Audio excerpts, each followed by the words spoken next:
مثلما يقف قصر الحمراء شاهدا على إنجازات العرب في الأندلس وتحديدا في غرناطة جنوب إسبانيا، يسعى الجزائريان حسان يبدأ وياسين إبراهيمي لتخليد اسميهما في سجلات فريق المدينة.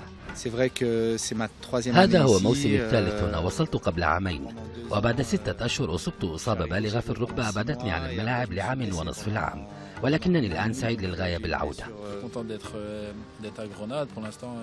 أنا سعيد لوجودي في غرناطة، لدي عقد ل3 سنوات.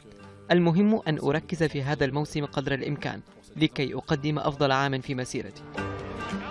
وبينما يعيش يبدأ عامه 30، يأمل أن يكون غرناطة محطة جديدة ناجحة بعد رحلة بدأت في أوكسير الفرنسي مرورا بلافال ولومان الفرنسيين وبنفيكا البرتغالي وبورتسموث الإنجليزي ونابولي الإيطالي.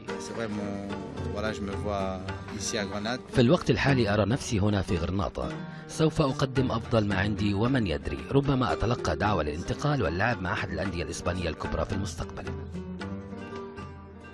وعلى العكس تماما، يأمل إبراهيمي أن يمثل الدوري الإسباني الانطلاقة الحقيقية له، حيث أن الشاب ذا 23 ربيعا لم يعرف قبلها إلا رين وكليرمونت الفرنسيين.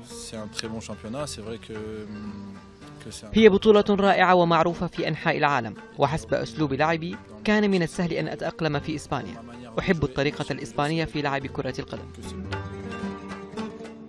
ويأمل الثنائي الجزائري مع زميلهما المغربي يوسف العربي أن يزيدوا من توهج الفريق، ومن يدري ربما يكون لهم دور مثلما كان لأسلافهم في ريادة غرناطة على الأندلس وإسبانيا.